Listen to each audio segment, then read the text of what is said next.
నమస్కారం. విజయలింగ ప్రేక్షకులకు స్వాగతం. హైందవం ఇది ఒక మహాసముద్రం. ఈ మహాసముద్రాన్ని ఈదడానికి సాధన అనే ఒక పడవ మనకు కావాల్సి వస్తుంది. ఈ సాధనా మార్గాన్ని అనుసరించే సిద్ధపురుషులు, గురువులు మన భగవత్ శక్తిని తెలుసుకున్నారు. అయితే ఈ సాధనా మార్గాన్ని ఇప్పుడు అనుసరించి ముందుకు వెళ్తున్న గురువులతో మనం సజ్జన సాంగత్యం చేస్తున్నాం. ఇప్పుడు ప్రముఖ గురువులు పని మాధవ్ గారు మనతో ఉన్నారు. వారిని అడిగి ధర్మ సూక్ష్మాలను తెలుసుకుందాం. నమస్కారం గురుగారు. నమస్తే అండి. అయితే గురుగారు, మన ప్రతి ఒక్కరూ సాధన చేయడానికి ఒక సిద్ధ గురువు దగ్గరనో వాళ్ళకి నచ్చిన గురువు దగ్గరనో మంత్రోపదేశం తీసుకొని ప్రాక్టీస్ చేస్తూ ఉంటారు కదా. అయితే 1,00,000 పురస్చరణ కానీ 2,00,000 పురస్చరణ కానీ చేసిన తర్వాత వాళ్ళు హోమము, తర్పణము, తర్వాత అన్నదానము చేసుకోవాలని అంటారు కదా. అయితే దీని విధి విధానాలు ఏంటిది? ఒకవేళ నిజంగా అది తప్పకుండా చేయాలా, లేకపోతే ఇవి చేయకుండా కానీ సిద్ధి లభిస్తుందా, ఆ మంత్ర సిద్ధి లభిస్తుందా సాధకుడికి? ఇప్పుడు ఇందాక మనం నాయన గారి యొక్క తపస్సులో నాయన ఎప్పుడైనా ఈ రకంగా చేశారా అనే మాట మనం ప్రస్తావించుకున్నాం. నాయన దేవతా రూపాన్నే మనసులో మానసికంగా ధరించి మానసికంగానే ఆ మంత్రాన్ని అనుసంధానం చేస్తూ ఈ మంత్రాలన్నింటిలో కూడా సిద్ధి పొందారు నాయన. ఉదాహరణకి నాసిక్లో చేసినటువంటి పంచాక్షరి మహామంత్రం ద్వారా ఆయన శివదర్శనం పొందారు. భువనేశ్వరంలో మన భువనేశ్వరి క్షేత్రంలో ఆయన చేసినటువంటి తపస్సు ద్వారా అక్కడ మధుకటాక్షం, భువనేశ్వరి మధుకటాక్షం పొందారు. అయితే ఇప్పుడు నాయన చేసినటువంటి దీనిలో ఇప్పుడు మీరు అడిగినటువంటివి ఏవి నాయన చేయలే. పురస్చరణ హోమం కానీ తర్పణము కానీ ఇటువంటివి ఏవి కూడా నాయన చేయలేదు. చేసినట్టుగా ఎక్కడా కూడా తెలపలేదు కూడా. నాయన కూడా ప్రత్యక్షంగా తెలిపారు కూడా. ఇది మానసికమైనటువంటి ఉపాసన. మానసిక ఉపాసనలో ఇవేవి కూడా అక్కర్లేదు. అయితే అధిదైవిక ఆరాధనలో ఒక రూపాన్ని పెట్టుకొని ఒక రూపాన్ని మనము అర్చన పూర్వకంగా మనం చేస్తూ ఉన్నాం అనుకోండి. ఒక మంత్రాన్ని ఇప్పుడు మీరు గురువు దగ్గర పొందారు. ఉదాహరణకి కాళీ మహామంత్రమో లేకపోతే మాతంగి మహామంత్రమో ఇలా మీరు తీసుకున్నారే అనుకోండి. ఆ మహామంత్రాన్ని తీసుకొని మీరు ఒక గురువు చెప్పినటువంటి సంఖ్య చేస్తున్నారు. ఆ సంఖ్యకి దశాంశం తర్పణం అని, దశాంశం హోమం అని, 10% చేసిన దాంట్లో తర్పణం హోమం అని చేస్తున్నారు. తర్వాత అన్నదానం చేస్తున్నారు. దానిలోనే కీలకం ఉంది. ఏంటా కీలకం? మనము ఏ దేవతనైతే ఉపాసన చేస్తున్నామో ఆ దేవతకి ఇచ్చేటువంటిదియే తర్పణం. ఆ దేవత పేరుతో ఆ మంత్రంతో మనం చేసేటువంటి ఈ పురస్చరణ హోమము ద్వారా అగ్నిముఖత ఆ దేవతని తృప్తిపరచడానికి ఆ దేవతకి విహింపబడినటువంటి ద్రవ్యాలతో హోమం చేస్తాం. అంటే ఆ దేవతకి మనం అంటే ఆ నైవేద్యాన్ని అగ్నిముఖత ఆ దేవతకి మనం ఇచ్చి తృప్తిపరుస్తున్నాం. నేను మొదట్లో చెప్పాను, నేనే ఈ మంత్రము ద్వారా ఇంద్రునకు అంగములను, శరీరాన్ని సృష్టిస్తున్నాను అనేటువంటి రుక్కు మనకి ప్రమాణంగా ఉంది అని చెప్పా. ఇప్పుడు మీరు చేస్తున్నటువంటిది కూడా అదే. మీ గురువు చెప్పినటువంటి సంఖ్య మీరు చేసి, చెప్పినటువంటి విధానంలో మీరు చేసి తర్పణము, ఈ తర్పణము ద్వారా, తర్పణం అంటే అర్పించడం, ఈ తర్పణ ద్వారా మీరు ఆ దేవతకి సృష్టింపబడినటువంటి శరీరానికి, కంటికి కనబడట్లా కానీ మంత్రంతో మీరు శరీరాన్ని సృష్టించారు. అది గమనించండి. ఇక్కడ మంత్ర జపం ద్వారా ఆ దేవతకి మీరు ఒక శరీరాన్ని సృష్టించారు. ఆ దేవత ఇప్పుడు మీకు ప్రత్యక్షం అవ్వాలి అంటే, ఆ శరీరంతో మీకు ప్రత్యక్షం అవ్వాలి అంటే ఆ దేవతకి మీరు తర్పణం, ఈ తర్పణమే ఆ దేవతకి మీరు ప్రాణాన్ని ఇస్తున్నట్టు. ఉదాహరణకి ప్రాణప్రతిష్ఠ చేస్తాం కదా. మనం ఏదైనా సత్యనారాయణ వ్రతం చేసినా చేసినా కూడా ప్రాణప్రతిష్ఠ అంటాం. ప్రాణప్రతిష్ఠ చేసేటప్పుడు ఉన్న మంత్రానికి అర్థం తెలుసుకోండి. మీరు ఒకసారి ఆలోచించండి. అక్కడ ప్రాణప్రతిష్ఠ అప్పుడు నాలో ఉన్నటువంటి ప్రాణం అనేటువంటి శక్తిని ఈ రూపంలో నేను ప్రతిష్ఠిస్తున్నాను అంటే ఏంటనమాట? నా యొక్క ప్రాణశక్తినే గ్రహించి నేను ఆరాధించేటువంటి దేవతామూర్తికి నేను ప్రాణాన్ని ఇస్తున్నాను. ప్రాణం ఇచ్చినప్పుడు ఆకలేస్తుందిగా. గమనించండి ఇక్కడ ఇవే తాంత్రిక దివ్య భావన. అంటే ఇది రూపం సృష్టించాం. పిల్లాడిని కన్నాం అనుకోండి, ఆ పిల్లాడికి ఆలన, పాలన, లాలన, పోషణ, రక్షణ అన్నీ మనమే చేయాలిగా. అలాగే ఇప్పుడు మీరు ఆ దేవతకు ఒక శరీరం ఉందని భావించి మీరు చేసేటువంటి మంత్రము వలన ఒక అంగాలతో ఉన్నటువంటి దేవతా శక్తిని మీరు తయారు చేశారు. ఇప్పుడు ఆ దేవతా శక్తి మీ గురించి పనిచేసి మీరు కోరినది మీకు ప్రసాదించాలి అంటే తర్పణ. ఆ తర్వాత శరీరం తయారైన తర్వాత ఆ దేవతకి తృప్తిపరచడానికి విధింపబడినటువంటి ద్రవ్యాలతో పురస్చరణ హోమం. ఆ తర్వాత ఆ దేవత అందరిలోనూ ఉన్నదని, ప్రతి జీవిలోనూ ఉన్నటువంటిది అదే దేవత అని అన్నదానం. అప్పుడు మీ దేవత, మీరు ఎవరినైతే పిలిచారో ఆ దేవతా శక్తికి మీరు సృష్టించినటువంటి శరీరం పూర్తిగా తయారయ్యి చైతన్యవంతమై ఇప్పుడు మీకు పనిచేస్తుంది అన్నమాట. ఇది ఇది ఇది చాలా జాగ్రత్తగా చేయవలసిన విధానం అండి. ఇది చాలామంది మంత్రజపం చేస్తారు. అయితే ఒక ప్రశ్న ఇక్కడ ఉంది. యాంత్రికంగా మంత్రజపం చేయడం వలన సిద్ధించవు మంత్రాలు. మెకానికల్గా జపమాల తిరుగుతూ ఉంటుంది, మనసు ఆకాశంలో తేలుతూ ఉంటుంది, విహరిస్తూ ఉంటుంది. మంత్రం మీద మనసు లగ్నం చేసి ఉపాసన చేసినప్పుడే ఆ మంత్రము ఏ దేవతను ఉద్దేశించి చేస్తున్నామో ఆ దేవత అటువంటి శక్త్యాత్మకమైనటువంటి స్వరూపం తయారవుతోంది. అందుకనే బీజాక్షరాలు అనేటువంటివి అందుకే చాలా చాలా ప్రధానమైనటువంటివి. ఆ బీజాక్షర నాదమే ఇక్కడ శక్తివంతం. దేవత మన లోపటి నుంచి ఉద్భవించినప్పుడు ఇప్పుడు కైలాసంలో శివుడని, తర్వాత కాళీ ఒక దగ్గర ఉంటుందని, విష్ణు ఒక దగ్గర ఉంటాడని, అంటే అవి సత్యాలేనా లేకపోతే కల్పనగా? నేనైతే అవన్నీ కల్పననే అంటాను. ఎందుకనంటే నేను కాదు, నా భావన పక్కన పెట్టేయండి. కావ్యకంఠ వాసిష్ఠ గణపతి మునియే నాకు ప్రమాణం, ఆయన వాక్యే అందరికీ నాకు ప్రమాణం. ఇక్కడ నాయన వీటి గురించి విశ్వమీమాంస అనేటువంటి గ్రంథంలో ప్రతి మానవుడికి ఉన్నటువంటి ఈ రకమైన అనుమానాలన్నింటినీ తొలగించడానికే నాయన విశ్వమీమాంస అనేటువంటి సూత్ర గ్రంథంలో ప్రత్యక్షంగా మనకి తెలిపి ఉన్నారు. కైలాసం, వైకుంఠం, అలాగే స్వర్గం, పాతాళం, నరకం ఇవన్నీ కూడా ఎక్కడున్నాయి? మనం ఊహించుకుంటున్నాం. These are all imaginary worlds. These are all imaginary worlds. రుక్కులను ఆధారంగా చేసుకోండి, వైదాన్ని ఆధారంగా చేసుకోండి. సప్తవ్యాకృతి మయమైనటువంటి భూర్భువ సువర్లోకం, మహర్లోకం, జనోలోకం, తపోలోకం అని చెప్తున్నటువంటి ఈ లోకాలన్నీ కూడా ఈ విశ్వమందంతటా ఉన్నటువంటివి. లోకం అంటే ఒక దీని లోపల ఉన్నటువంటిది. ఒక లోకం అంటే ఒక ప్రపంచం అని ఒక సృష్టింపబడుతూ ఉన్నటువంటిది. ఇప్పుడు ఉదాహరణకి ఇది భూలోకం, అంతరిక్షం, చంద్రమండలం ఒక లోకం, సూర్యమండలం ఒక లోకం. ఇలాగే లోకాలు. భూలోకం అంటే ఈ భూమి. అలాగే సువర్లోకం అంటే నాయన తెలిపింది సూర్యమండలమే సువర్లోకం. పితృలోకం అంటే చంద్రయానమే పితృలోకం. ఇవన్నీ కూడా వైదిక ప్రమాణాలతో నాయన మనకి తెలిపి ఉన్నారు. ఆయన ఏదో నోటికొచ్చినట్టుగా చెప్పేలా, అలాగే ఆయన తపస్సులో ఆయన ఏదో నేను అనుభవించానని చెప్పని ఒక డాగ్మాటిక్ అంటే ఒక మూఢమైన నమ్మకాన్ని ఆధారంగా చేసుకొని ఇవన్నీ చెప్పలేదు. నాయన లోకాలకి సంబంధించినటువంటి విషయాలన్నిటినీ కూడా మనకి ప్రస్ఫుటంగా వైదిక ప్రమాణాలతో మనకి తెలిపి ఉన్నారు. ఇప్పుడు కైలాసంలో శివుడు ఉంటాడని ఇవన్నీ కూడా ఆ కైలాసం ఎక్కడుందనేది మనం అంటే ఇప్పుడు మీరు చూడండి, ఇప్పుడు అధిదేవికారాధన చేశారనుకోండి, ఆ దేవత ఎక్కడో ఉందని మనం భావించాలి కదా. ఆ దేవతకు ఒక నివాస స్థానం ఉందని చెప్పాలి కదా. మనకు ఒక ఇల్లు ఉన్నట్టే ఆ దేవతకు ఒక ఇల్లు ఉందని చెప్పాలి కదా. ఆయా లోకాల నుంచి ఆ దేవతల్ని మనం ఆహ్వానిస్తున్నట్లు చెప్పాలి కదా. కాబట్టి ఇక్కడ మంత్రాల్లో ఉన్నటువంటి సూక్ష్మార్థాలని మనం గ్రహించాలి. Subtle meanings are very important. భూలోకం అందరికీ తెలుసు, భువర్లోకం, సువర్లోకం. భువర్లోకం అంటే నాయన చెప్పింది చంద్రమండలం, సువర్లోకం అంటే సూర్యమండలం, స్వర్గం అంటే అదే సువర్లోకమే స్వర్గం. ఎందుకు దానిని భువర్లోకం అన్నారు? చంద్రమండలము నుంచి సూర్యమండలము నుంచి వస్తున్నటువంటి శక్తిని గ్రహించి ప్రకాశింపబడుతున్నటువంటిది చంద్రమండలం, స్వయం ప్రకాశమానము కాదు.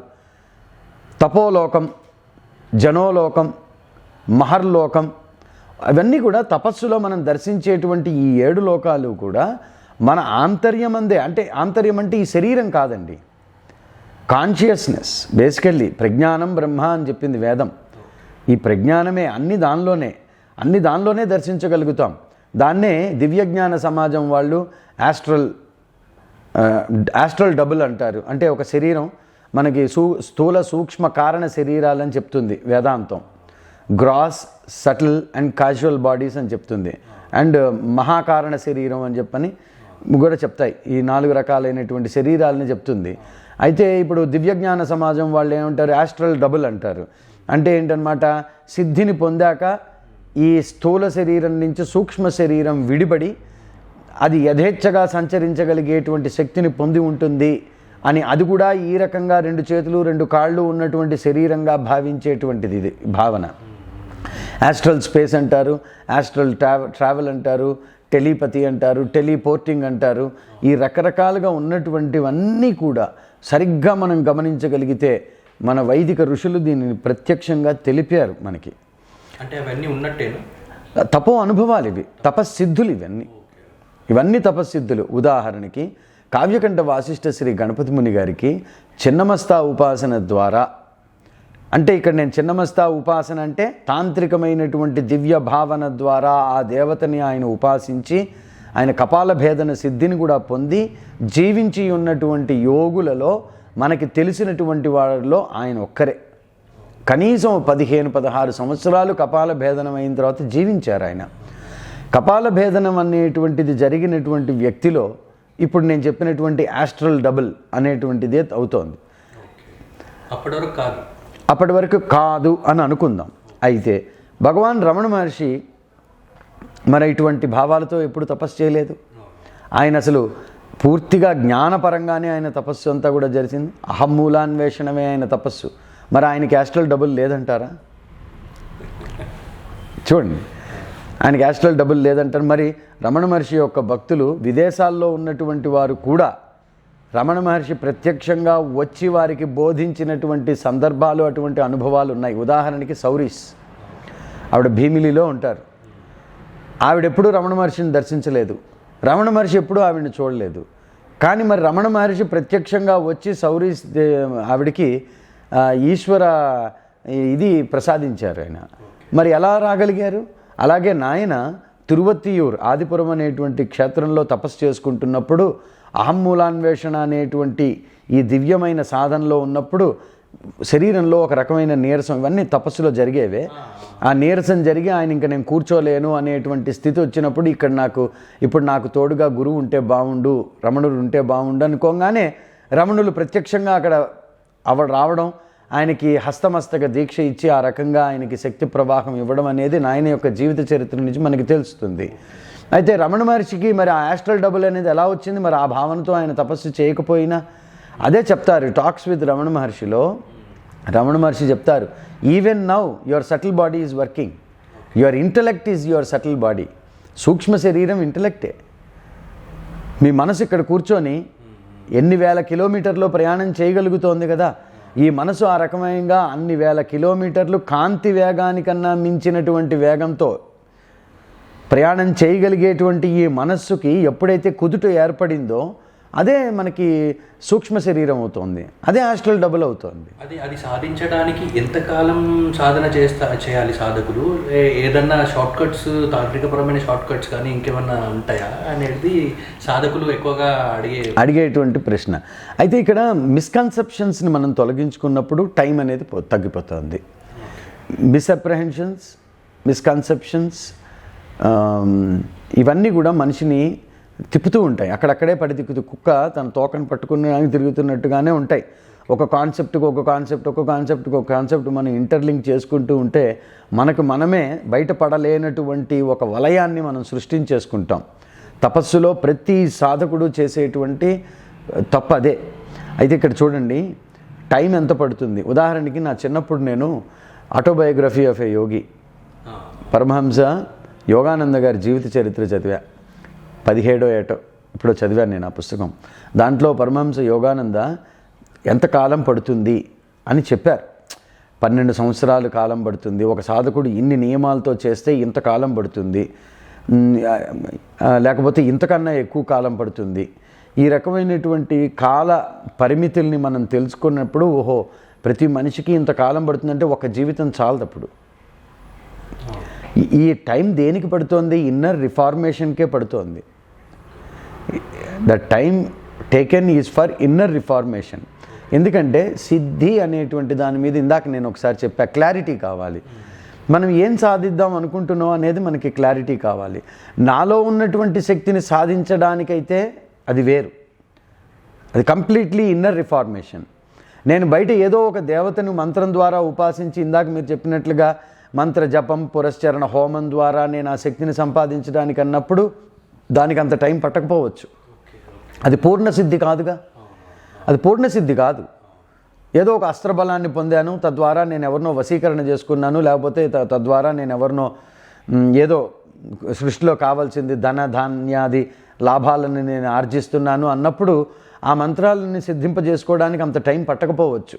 కొంతమందికి ఆ మంత్రం 3 రోజుల్లో సిద్ధించవచ్చు, ఇంకా ఆ తర్వాత ఇంకా వాళ్ళ యొక్క ఏకాగ్రత వాళ్ళ యొక్క నియమ నిష్టల మీద ఆధారపడింది.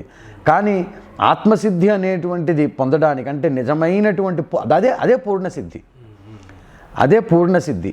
దాంట్లో ఇంకా మళ్ళీ కన్ఫ్యూషన్స్ ఏమి ఉండకూడదు. అటువంటి పూర్ణసిద్ధి పొందాలి అన్నప్పుడు కంప్లీట్ ఇన్నర్ రిఫార్మేషన్ అయినప్పుడే సిద్ధి. ఎందుకనంటే సాధనలో ముఖ్యంగా ప్రతి సాధకుడు గమనించవలసినటువంటి విషయం ఏంటంటే తపస్సు ద్వారా పొందేదేది లేదు, అంది పోయేదే.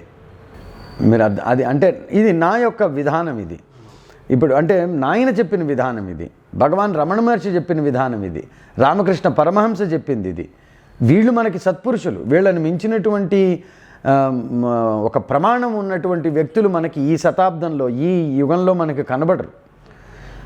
భగవాన్ రమణ మహర్షిని తీసుకోండి, ఆయన ఎప్పుడు ఇటువంటి మిస్కన్సెప్షన్స్కి మిస్అప్రెన్షన్స్కి తావు ఇవ్వాల. మూలంలోనే ఖండించాలి ఇటువంటి అనుమానాల్ని, మూలం వరకు తీసి పెకిలించి పారేయాలి మనలోంచి.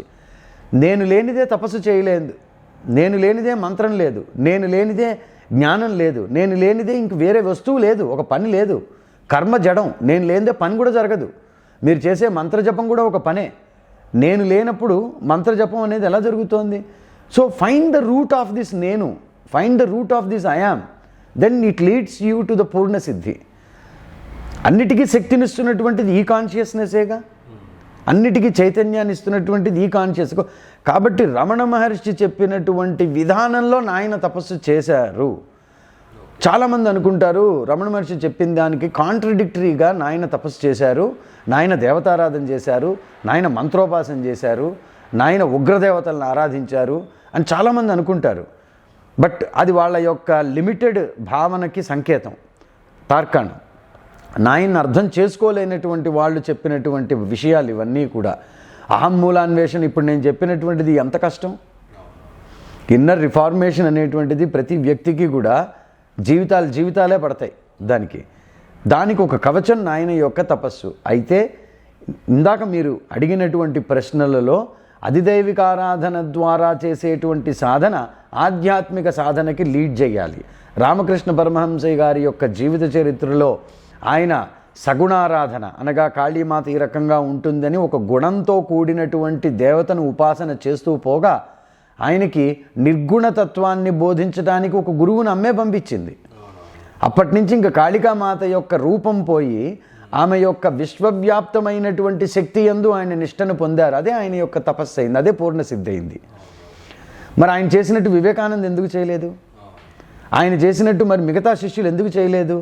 అంటే ఆయన చేసినటువంటి దాని నుంచి గ్రహించినటువంటి సారాన్ని శిష్యులకు బోధించారు ఆయన. అలాగే ఇప్పుడు నాయన చెప్పినటువంటి దీనిలో కూడా ఇంత టైం పడుతుంది అంత టైం పడుతుంది అనేది ఏది లేదు. అది మన యొక్క సామర్థ్యాన్ని బట్టి మనం ఎంత తొందరగా మన యొక్క సంకుచిత భావాల్ని వదిలేసి, unlearning is most important in సాధన. చాలామంది అనుకుంటారు చాలా తెలుసుకోవాలి, తెలుసుకుంటేనే సాధన అనుకుంటారు. Again I take Ramana Maharshi's words here. ఆయన ఓ మాట చెప్పారు, నేను కనుక మీరందరూ చదివినట్టు పుస్తకాలు అవి ఇవి కనుక చదివినట్టయితే ఈ పాటికి ఇంకా నేను తిరుగుతూ ఉండేవాడిని పిచ్చివాళ్ళలాగా. నేను ఒక్క పుస్తకము చదవాలా, ఆయన భగవద్గీత కూడా చదవాలా. మనం తెలుసుకోవాల్సింది ఏదో ఉందనుకుంటాం. It is unlearning. Most important thing is unlearning is inner reformation. ఎందుకంటే ఇవన్నీ కూడా మనకి కాజ్ అండ్ ఎఫెక్ట్ అనేటువంటి ఈ ఈ అన్ఎండింగ్ సైకిల్లో మనల్ని తిప్పి పారేస్తూ ఉన్నాయి.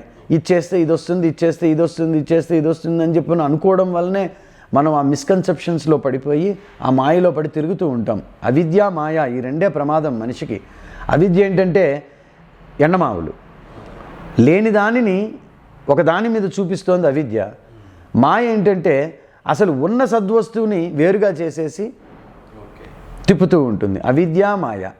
అందుకని ఇక్కడ ఏంటంటే మనం ఇంత టైం పడుతుంది, అంత టైం పడుతుంది, మన కన్సెప్షన్ అది. వాస్తవానికి అటువంటివన్నీ ఖండించాలి. ఒక వ్యక్తి ఏకాగ్రతాపూర్వకంగా గనక తపస్సు చేయడం ఆరంభిస్తే పూర్ణసిద్ధి అనేటువంటిది తథ్యం. అది ఇంతకాలంలో వస్తుంది అని అనుకోవడమే ఇక్కడ మనకి ప్రమాదం. మీరు సాధన ఎక్కడ మొదలుపెట్టారో అప్పుడు చెప్పారు కదా, అయితే మీరు ఏమేమి సాధనలు చేశారనేది ఒకసారి చెప్పగలుగుతారా? నేను నా సాధన అంతా కూడా అంటే రివర్స్లో అయ్యిందని నేను చెప్పుకుంటా ఎప్పుడు కూడా. అంటే నేను పొందిన అనుభవం ఏంటి అని తెలుసుకోవడానికి నేను మొదలయ్యాను. The quest started like that. ఈ అనుభవం ఏంటి? ఎందుకంటే అది అవాంగ్మానస గోచరం అని వేదం చెప్తున్నటువంటి అనుభవం నేను ఏ తపస్సు చేయకుండానే నాకు బాల్యంలో లభించింది. ఇందాక చెప్పినటువంటి విచారణ, ఆ ప్రశ్నల పరంపరల ద్వారా. అయితే ఒక సద్గురు అనుగ్రహం ద్వారానే మనం ఈ అనుభవానికి మూలం ఏంటనేది మనం తెలుసుకుంటాం. నాకు బాల్యంలో నేను చేసినటువంటి తపస్సు అంటే నేను చేసినటువంటి సాధనలో మంత్రం వస్తే నేను అసలు ఉపాసనే చేయలేదు. అక్కడి నుంచి అసలు నేను మొదలవలా. నేను మొదలైందంతా కూడా ఒక పద్ధతి ప్రకారంగా ధ్యానం చేయడం, ప్రాణాయామం, ధ్యానం, ఈ రెండే అలా మొదలయ్యాను. తర్వాత నాకు తొలి గురువు అంటే నాకు ఆధ్యాత్మిక తొలి గురువు మా నాయనమ్మే. ఆవిడ పేరు సద్గురు బాలా త్రిపుర సుందరి.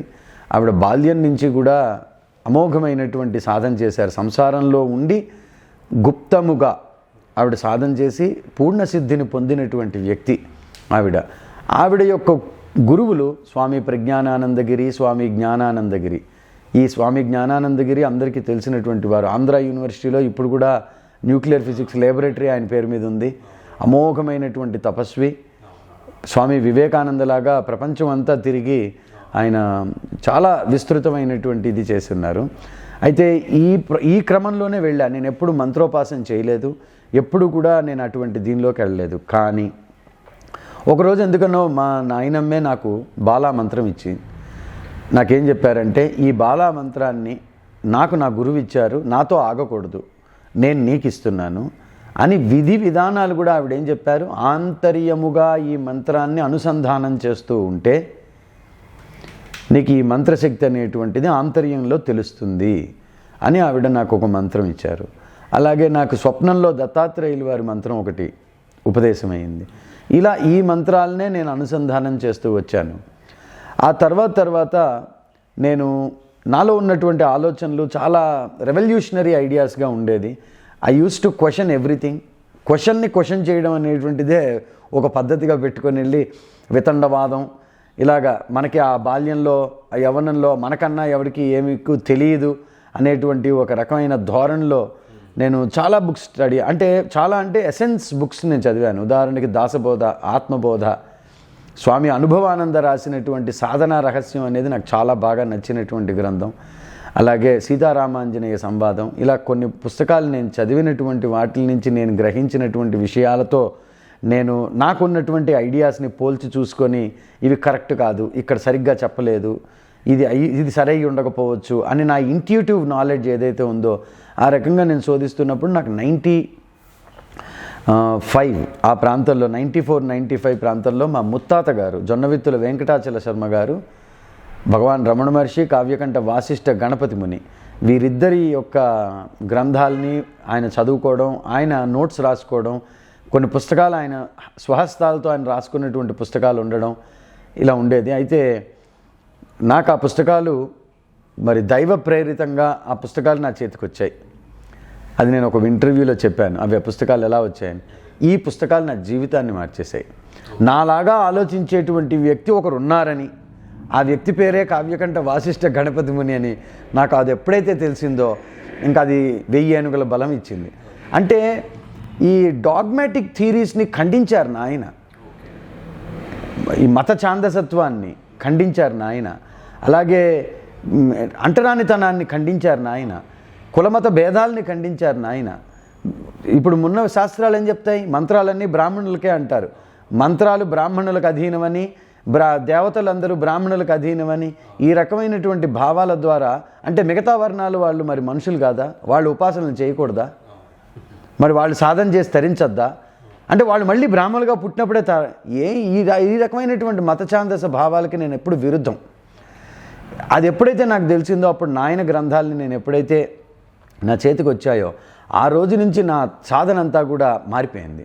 ఎలా ఆయన రమణ మహర్షిని కలిసినప్పుడు మారిందో, నేను నాయనని కలిసి ఈ పుస్తకాల ద్వారా కలిసిన దగ్గర నుంచి నా ప్రపంచం పూర్తిగా మారిపోయింది.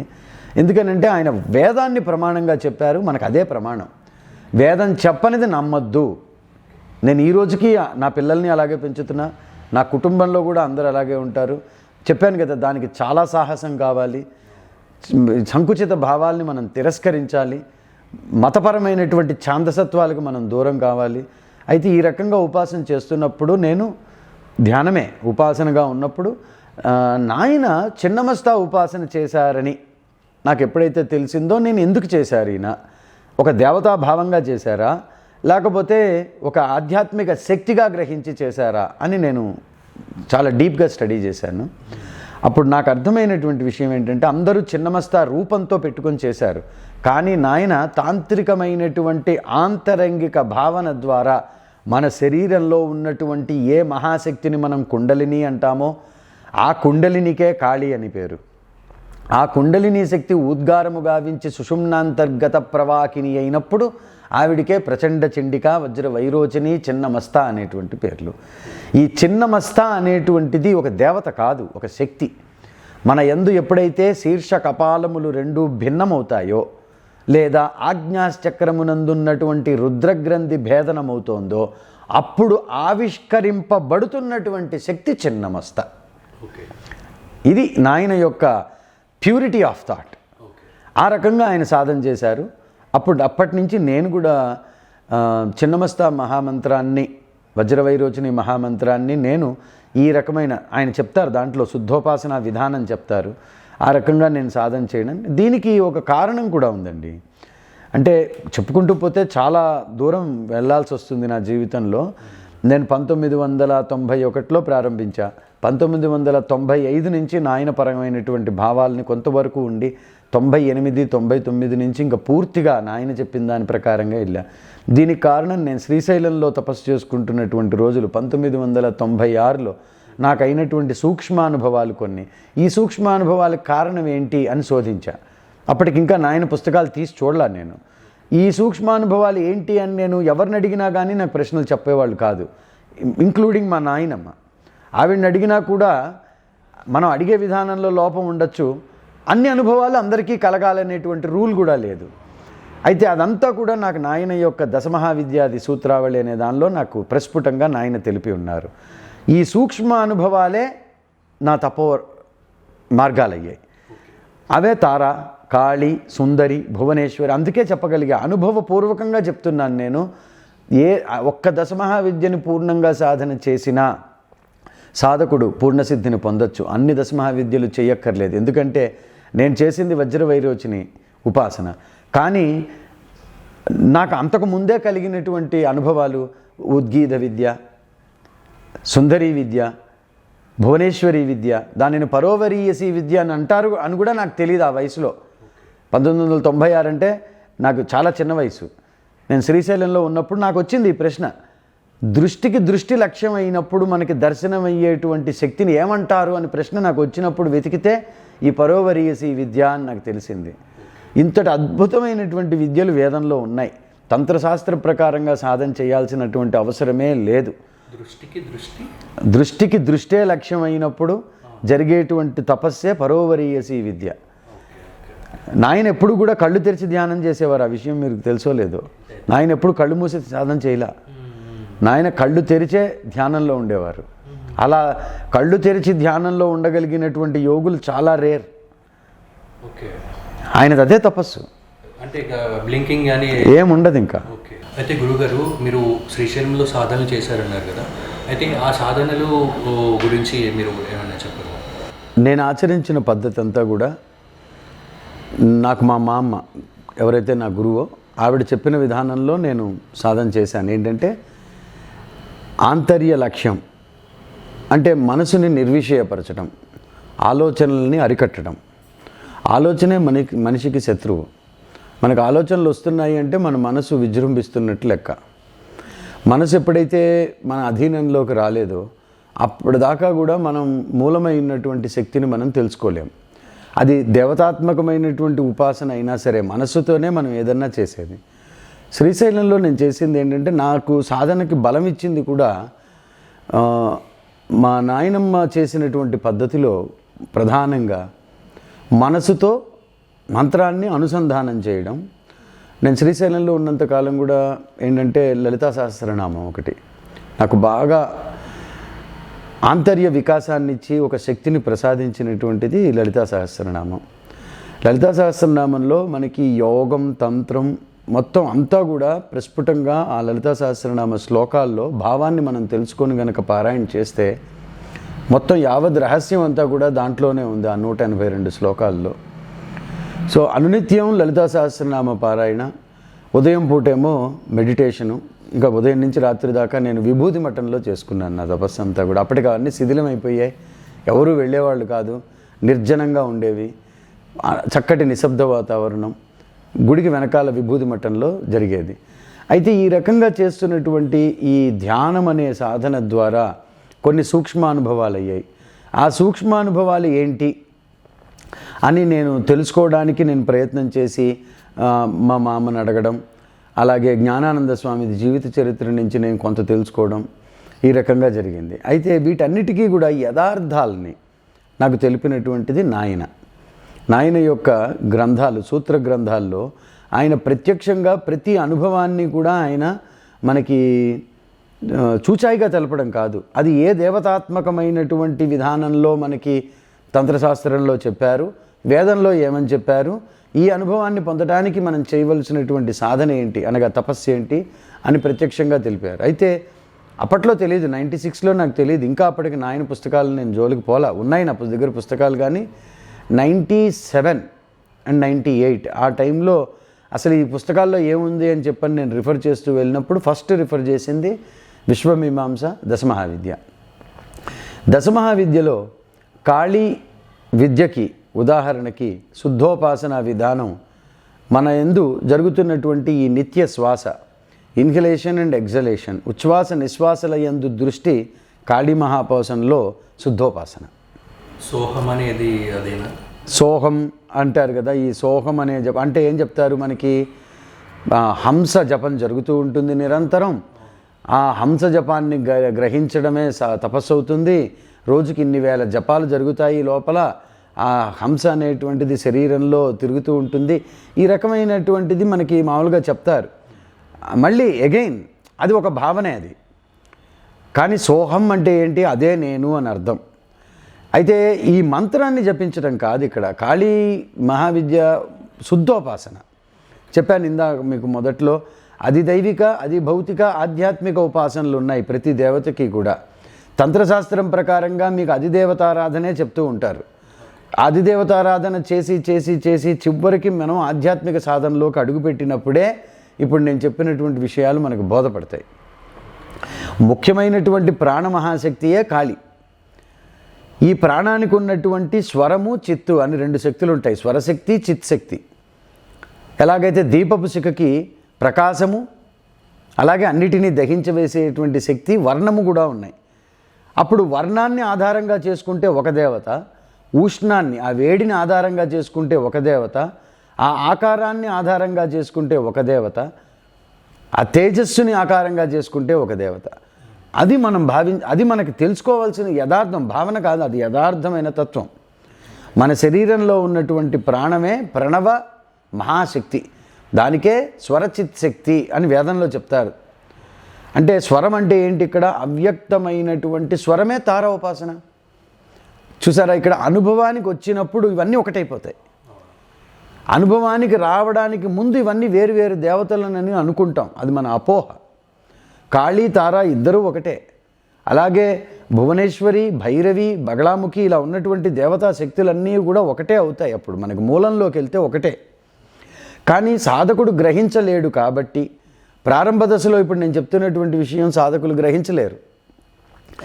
గ్రహించలేరు కాబట్టి ఇప్పుడు భేదం చేసి చెప్పాలి, మనం వేరు చేసి చూపించాలి. అందుకే నాయన చెప్తారు, వాగైవ శక్యతే కర్తుం విభాగోస్మి. వాక్కు చేతనే నేను ఈ విభాగాల్ని సృష్టించి ఈ రకంగా చెప్పగలుగుతాము. కానీ మూలానుభవంలోకి వెళ్తే ఇవన్నీ ఒక్కటే అవుతాయి. అది ఇప్పుడు మన వైదిక ధర్మం, మన హిందుత్వం అని మనం చెప్తున్నటువంటి ఈ హిందూ ధర్మములో ఉన్నటువంటి గొప్పతనం ఏంటంటే ప్రతి మనిషి కూడా ఇదే తెలుసుకోవాలి. మూలంలోకి వెళ్తే అంతా ఒక్కటవుతోంది. బయటకు చెప్పడానికి చూడడానికి చూసేటప్పటికీ ఇంతమంది దేవతలు ఉన్నారని అనుకోవడానికి కారణం ఏంటంటే మనిషి ఏదో ఒక దేవత ద్వారా నేను ఇది పొందుతాను, ఈ దేవత ద్వారా నేను ఈ శక్తిని పొందుతాను అని మనిషి అనుకోకపోతే అసలు ముందు తపస్సులోకే రాడు. ఐహికాముష్మిక కోరికలు తీర్చుకోవడానికే మనిషి తపస్సులోకి వస్తాడు. కాబట్టి నా సాధన అప్పుడు అలా జరిగినప్పుడు ఎప్పుడైతే ఈ సూక్ష్మానుభవాలు కలిగాయో అక్కడి నుంచి కూడా కొత్త రకమైనటువంటి మార్గం నాకు ఏర్పడింది. అంటే ఇదంతా కూడా నాలో ఉన్న అపోహలే. అవి పొందినటువంటి అనుభవం మీద మనకు ఆరూఢత్వం, స్థిరత్వం రానంత వరకు మనం తిరుగుతూనే ఉంటాం. అయితే నేను అంతకు ముందే 94 నేను హరిద్వార్ వెళ్ళి స్టార్టింగే ఎప్పుడైతే ఈ రకంగా మనం సిద్ధులను పొందాలి అనే నాలో కూడా చాలా ఎక్కువ కోరిక ఉండేది. సిద్ధులను సాధించాలి, మన దేశానికి ఏదో ఒకటి చేయాలి, అనిమాద్యష్ట సిద్ధులు అనేటువంటివి పొందగలుగుతామని మనకి వేదం చెప్తోంది కాబట్టి, మనకి యోగం చెప్తోంది కాబట్టి వాటిని మనం సాధించకపోతే మన జీవితం ఎందుకు అనే భావంతోనే ఉండేవాడిని నేను. నాకు కలిగినటువంటి అనుభవమే అసలు చిన్నప్పుడు కలిగిన అనుభవమే చాలా మహాశక్తి అని తెలియక ఆ అపోహలు ఇవన్నీ తొలగించుకోలేకే నేను ఇలాంటి చక్రంలో పడ్డాను. కాబట్టే ఇంత స్పష్టంగా చెప్పగలుగుతున్నాను. ఇప్పుడు అదే చెప్తారు రమణ మహర్షి, ఒక్కసారి నువ్వు when you realise the truth you will laugh at what you have done. అంతకుముందు చేసిన కుప్పిగంతులు పిచ్చి చేష్టలకు మనమే నవ్వుకుంటాం. అరే ఇంత సత్యం ఇంత బోల్డ్గా ఉన్నప్పుడు కూడా మనం గుర్తించలేకపోయామంటే ఇవన్నీ మన అపోహలే కారణం. సో నేనేంటంటే ఇంత చక్కగా చెప్పగలిగేటువంటి సద్గురువు నాకు ఇంట్లోనే మా నాయనమ్మే దొరికినప్పటికీ కూడా స్వామి జ్ఞానానంద జీవిత చరిత్ర వలన, తపస్సు వలన మనం ఏదన్నా సాధించగలుగుతాము అనేటువంటి దృఢ నమ్మకం నాకు కలిగి ఫస్ట్ టైం నేను హరిద్వార్ వెళ్ళాను. అక్కడి నుంచి ఇంక హిమాలయాలకు వెళ్ళిపోవాలని, సన్యాసం తీసుకోవాలని. అయితే నాకు అక్కడ అంటే చిన్నప్పటి నుంచి కూడా నేను దత్తాత్రేయుని బాగా ఉపాసించేవాడిని. ఆ దత్తాత్రేయుని యొక్క అనుగ్రహమే ఇదంతా కూడా. నాకు అక్కడ మీకు తెలిసే ఉంటుంది నాగాబాబాస్. నేను ఫస్ట్ వెళ్ళింది నాకు హరిద్వార్లో భగవత్ ప్రేరణ ద్వారా నాకు ఆశ్రయం లభించింది కూడా ఈ దత్తాత్రేయుని యొక్క ఉపాసన చేసేటువంటి ఒక సద్గురువు దగ్గర నాకు ఆశ్రయం లభించింది. ఆయన ఆశ్రమంలో పంచదశనాం జూనా అఖాడా, అక్కడ నాకు మా సద్గురుదేవుడు మహంత్ శ్రీ జగదీష్ గిరి మహారాజ్, ఆయన అద్భుతమైనటువంటి తపస్సు చేసి హిమాలయాల్లో తపస్సులో ఆయనకి కొద్దిగా ఆరోగ్యం పాడైపోవడం వలన, అంటే ఆయన తపస్సు చేస్తూ ఒక రాయి మీద నుంచి పడిపోయారు, అటువంటి సమాధి స్థితిలో పడిపోయారు. తద్వారా ఆయనకి కొద్దిగా ఆరోగ్యం ఇదయ్యి ఆయన హరిద్వార్ వచ్చి, ఆయనకి చాలామంది శిష్యులు ఉన్నారు. హరిద్వార్ గంగానది ఒడ్డునే ఉంటుంది, ఈనాటికి ఉంది. పంచదశనాం జూనా అఖాడా, అక్కడ నేను బ్రహ్మచర్య ఆశ్రమం తీసుకున్నాను. నా పేరు మాధవానంద. అప్పుడు ఇంకా సన్యాసాశ్రమంలోకి వెళ్ళాలి. అక్కడ నేను హఠయోగుల ద్వారా హఠయోగాన్ని అభ్యసించాను. ప్రాణాయామం ద్వారా ఇప్పుడు ఖేచరి, భూచరి అనేటువంటి ముద్రలు, శాంభవి ముద్ర, ఇలా ఉన్నటువంటి ఇతర ముద్రలు, అలాగే ప్రాణాయామంలో ఉన్నటువంటి వివిధమైనటువంటి పద్ధతులు, భస్త్రికం, కపాలభాతి, ఇలా ఆ యోగ క్రియలు కూడా నేను చేస్తూ వచ్చేవాడిని. కానీ మా గురువుగారు ఎప్పుడు కూడా అవి చెయ్యి అని చెప్పలేదు నాకు. ఎందుకనంటే ఆయన ఒక స్థితికి వచ్చారు, ఒక స్థితికి వచ్చి ఉన్నారు కాబట్టి ఆయన నాకు చేసిన ఉపదేశం ఒకటే, గంగానది ఒడ్డును కూర్చోమనేవారు. ఆ గంగానది ఘోషలో ప్రణవాన్ని వినడానికి ప్రయత్నించు అన్నారు. అదే ఒక అద్భుతమైనటువంటి ఉపాయం. రమణ మహర్షి చెప్పింది అదే, జాగ్రత్తగా గ్రహిస్తే. అది నాకు చాలా బాగా పనిచేసింది. అంటే ఏకాగ్రతాపూర్వకంగా గంగానది ఘోషలో ప్రణవనాదాన్ని మనం గుర్తించగలగడం అనేటువంటిది అసలు నాకు ఫస్ట్ ఆశ్చర్యం వేసింది. గురువుగారు ఏదో జోక్ చేస్తున్నట్టు, ఘోషలో, ఆ నీటి యొక్క ఉరవడి శబ్దంలో ప్రణవనాదాన్ని ఎలా గ్రహిస్తాం? అసలు ప్రణవనాదం ఎక్కడ ఉత్పన్నమవుతోంది అంటే ఇదేదో తపో రహస్యమే చెప్పారు నాకు. అది నాకు తర్వాత కానీ బోధపడలేదు. మీకు అర్థమైందా? ఆ రకంగా నేను అక్కడ హఠయోగం చేశాను, సాధన చేశాను, కొంతకాలం అక్కడ ఉన్నాను నేను. ఆ తర్వాత ఇంకా ఎన్ని రోజులకు అది వినగలిగారు? అంటే ఇది ఎన్ని రోజులకు విన్నాను అని అనకూడదు ఇంకా దాన్ని. ఎందుకంటే ప్రణవం అనేటువంటిది ఉత్పన్నమైన శబ్దము కాదు, అది నిరంతరమైనటువంటి నాదం, స్వరం అంటారు దాన్నే. ఆ ప్రణవనాద స్వరానికే వేదములో రుద్రుడని పేరు. నిత్యం రోదయతీతి రుద్రం అంటారు. అంటే రుద్రుడు అనగా ఎవరు? ఈ అవ్యక్త శబ్దస్వరూపుడు రుద్రుడు. ప్రణవం ఆయనకి నిజమైన నామం. ఓంకారం అనేటువంటిది ఒక సూచిక, అంతేగాని అది మాత్రం ప్రణవ్ కాదు. ఓం అని మనం ఉచ్చరించేటువంటి ఆ ఊమా సంయుతమైనటువంటి ఈ శబ్దములో ప్రణవనాదాన్ని మనం వెతకాలి. ఆ ప్రణవనాదం అనేటువంటిది ఉత్పన్నమైన శబ్దము కాదు, మనిషి ఉచ్చరించగలిగేటువంటిది కాదు ప్రణవం. చాలామంది ప్రణవానికి యథార్థాన్ని తెలుసుకోరు. ఓంకారమే ప్రణవం అనుకుంటారు. కాదు, ఓంకారం అనేటువంటిది ప్రణవమునకు ఒక సూచిక. ఆ అక్షరాలను చూసినప్పుడు మనకి ప్రణవం గుర్తు రావాలి. ఇది తపస్సు యొక్క మూలం. రమణ మహర్షి ఏం చెప్పారు? అదే చెప్పారు. తపస్సు యొక్క ఇదని మంత్రనాదము ఎక్కడి నుంచి పుడుతోందో మనం గనక వెతికితే, బావిలో పడినటువంటి వస్తువుని వెతకడానికి వాడు ఎవడైతే మునిగాడో లోపలికి, వాడి పరిస్థితి ఎట్లా ఉంటుందో అలాగా నీ యొక్క అంతరంగంలో నువ్వు మునిగినప్పుడే, శోధించినప్పుడే ఈ నాదం ఎక్కడి నుంచి ఉత్పన్నమవుతోంది అనేది మనకు తెలుస్తుంది. ఆ ఉత్పన్నమయ్యేటువంటి స్థానమే ప్రణవం. కాబట్టి అక్కడ నాకు ఎంతకాలం అని మీరు అడిగారు చూసారా, అదేంటంటే చేయగా అది ఆంతర్యమున మనకు అది అనుభవగతం అవుతుంది. అనుభవం అయిన తర్వాత దాని మీద ఆరూఢత్వం పొందడానికి ఇంకా చాలా కాలం పడుతుంది. కాబట్టి అది ఎంతో కాలం పట్టిందనే చెప్పాలి. ఎందుకంటే ఆ బాల చాపల్యం, ఆ యవ్వనంలో ఉండేటువంటి ఆకర్షణలు ప్రతి సాధకుడికి ఉండేటువంటివే ఇవి. నేను 16వ ఏట హరిద్వార్ వెళ్ళాను. 16వ ఏట నేను హరిద్వార్ వెళ్ళడం, అక్కడి నుంచి కొంతకాలం హరిద్వార్లో ఉన్న తర్వాత ఇంకా అది ఏంటంటే కర్మఫలేషు జుష్టాం అంటారు. మన కర్మను మనం అనుభవించాలి. సాంసారిక కర్మ నాకు మిగిలి ఉంది కాబోలు, మరి అక్కడి నుంచి అమ్మవారు నన్ను ఇట్లా లాక్కొచ్చింది. ఇక్కడికి వచ్చిన తర్వాత కూడా చాలా కాలం పాటు నేను కాషాయ కమండలాలు ధరించే ఉండేవాడిని. ఇంకా ఎప్పటికైనా సన్యాసమే అని అనుకుంటూ ఉండేవాడిని. అలాగా 94 దాకా. తర్వాత 96లో నేను శ్రీశైలం వెళ్ళిపోవడం, అట్లాగే 97లో మళ్ళీ హరిద్వార్ వెళ్ళిపోవడం, 98లో మాకు ఒక దేవాలయం ఉండేది, అక్కడ కొంతకాలం, 99లో మళ్ళీ శ్రీశైలము, మళ్ళీ దేశ సంచారం. దాదాపు 99 దాకా ఒక 8 ఏళ్ల పాటు నేను ఆ రకంగా స్వేచ్ఛగా అనుకోండి ఇంట్లో వాళ్ళని ఇబ్బంది పెట్టాను. ప్రతి సాధకుడు చేసే తప్పిదే. తన ఇంట్లో తాను చేసుకోగలిగినటువంటి సాధనకి తాను ఇష్టత చూపించక ఎక్కడికో పరిగెట్టి వెళ్ళి అక్కడెక్కడో ఉండి ఏదో చేయాలి అని ఇవన్నీ కూడా మన యొక్క భావాలే తప్పించి, నిజానికి మనం ఉన్న ఇంట్లో మనం కూర్చొని సాధన చేసి సిద్ధి పొందొచ్చు.